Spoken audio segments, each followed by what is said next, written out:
Thank you. Irina, over to you. Thank you, Lanka. Good afternoon, everyone.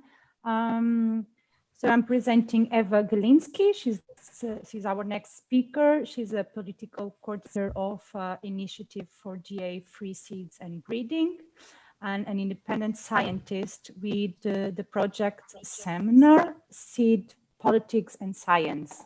Eva is also a member of the Federal Ethics Committee of Non-Human Biotechnology, and she's living and working on a small organic farm in Switzerland.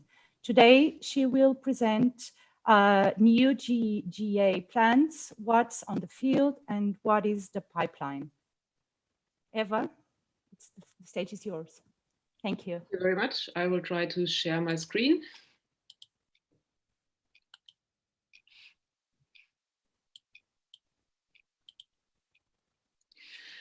Yeah, thank you very much for the invitation. I will present what is already on the field and what is in the pipeline of new GE plants. Well, drought, heat, heavy rain, new pests and diseases. Agriculture is facing enormous challenges with the climate crisis. Data clearly show that this is not a distant future scenario, but that the effects have long been felt. Many farmers are already trying to adapt to the changed conditions or have to do so. But instead of finally promoting systemic measures and supporting farmers in their implementation, large parts of politics and agribusiness are focusing on technical innovations again. In addition to technical supported systems such as precision farming and digitalization, the new genetic engineering methods, for example, CRISPR-Cas, are presented as the solution. With the help of these methods, it should be possible to develop plants that cope better with drought, are healthier and more resistant to diseases and pests. And all this much faster than with conventional breeding methods. In addition, not only farmers should benefit from the new plants, but also consumers and the environment, as this should enable resource-saving production in which fewer pesticides are used. As Diederik already mentioned, what is there to these promises, which some adjustments, the climate crisis now comes first, world hunger follows in second place, are a reminder of the first wave of genetic engineering in the 1990s. Since 2016, I have been following developments in the field of new genetic engineering methods on behalf of the Swiss Federal Office for the Environment. But the data situation is difficult, especially the companies themselves hardly ever disclose what they are actually working on. So my overviews are certainly not complete, but they do give a first insight. What can we expect from new genetic engineering in the coming years? And since the climate crisis is ongoing, so the quickest possible reactions would be important, the next years are quite decisive. Moreover, the companies promise that they will deliver quickly, which is another reason why they are calling for a or partial deregulation of new techniques. A closer look at the company's development pipelines shows that climate-adapted superplants do not yet exist. Frequently represented, however, are interventions in the metabolism, for example, modified fatty acid or starch, and, as Diederik already mentioned, herbicide resistance. I will give you 3 examples just to show you what is on the field. There are only 2 genetically modified plants in commercial cultivation. One of these plants, Diederik already mentioned, is a herbicide-resistant rapeseed. The second example on herbicide resistance is since mid-April, there has been a first application for import approval of plants manipulated with CRISPR-Cas into the EU. It's a maize bred by Corteva, and this maize is resistant to the herbicide glufosinate and produces an insecticide. And the third example, there are companies, for example, BioHeuris in Argentina. They use the new genetic engineering techniques to work exclusively on herbicide-resistant plants. So the second plant, which is already on the field, is a soya.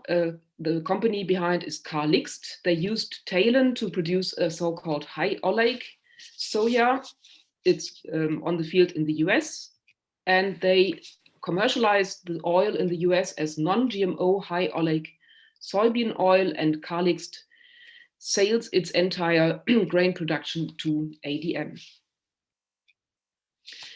Other products are aimed primarily at a wealthy demand at the global north. For example, a tomato modified by CRISPR-Cas has been marketed in Japan since this year, the consumption of which is supposed to promote relaxation and lower blood pressure. Next year, perhaps, a high fiber wheat may be launched in the US. This wheat, as advertised by the company that developed it is again Calixed, is supposed to enable US consumers to continue eating white flour products, which are then simply supposed to be a little healthier. Well, in my view, such products have nothing to do with fighting world hunger or adapting to the climate crisis. Which traits are dominant? We see, as I already mentioned, quite a lot of altered metabolic properties, for example, altered fatty acid patterns. We still see quite a lot of herbicide resistance. We also see knockout traits, for example, non-browning, which was used at potatoes. At this point, a brief look at the Joint Research Center's current study, current and future market applications of new genomic techniques. The GRC report does not contain any big surprises. Their list contains more plants than my research. A total of 426 market-oriented plants in various stages of development were included in the new GRC database. However, applications that originate from the field of scientific or basic research are also included here. CRISPR-Cas was predominantly used, they found. Most of the plants have an altered composition of ingredients, like the Calixed soy, which is already on the market and I mentioned before. These are again followed by herbicide-resistant plants and those with biotic stress tolerance and increased yield. However, especially plants with more complex traits, such as biotic stress tolerance, are only at an early stage of development. Whether and if so, when they will reach market maturity is an open question. Most of the plants that are close to market maturity are again plants with herbicide tolerance. To sum up, what are the potential of the new techniques? Are there any? In my view, the problems of old genetic engineering are not addressed. Diederik mentioned it already. We have old promises, but also, Diederik mentioned it, complex traits are not so easy to produce, even with new genetic engineering. Traits such as altered fatty acid patterns like high oleic can also be bred using conventional methods, and plants with modified nutrient content, it is totally unclear what are the effects on human health so far. Also, again, why can't we expect, at least for now, climate-adapted superplants? Research, for example, on epigenetics, among other things, shows very clearly we still know very little about how plants work. Nevertheless, the idea that we can screw around in them as in machines is still widespread. I will finish with a quote by the CEO of Pairwise. Pairwise is quite a new company. They got quite a lot of money of Monsanto. Now they are exclusively working for Bayer. And here the CEO shows that he's dreaming of a cherry without a pit using new genetic engineering. So these are definitely not the plants we need in the agriculture of the future. Thank you for your attention. Thank you, Eva. Thank you so much for this amazing presentation. I have a question for Eva. Oh, you have a question? Yes. Eva, how likely is it that these products will actually push through and be available on our markets? Are they waiting for deregulation, or will they be able to go to market without any decision on regulation or deregulation? Well, I think it depends how the EU will go on further. I think we will hear about more.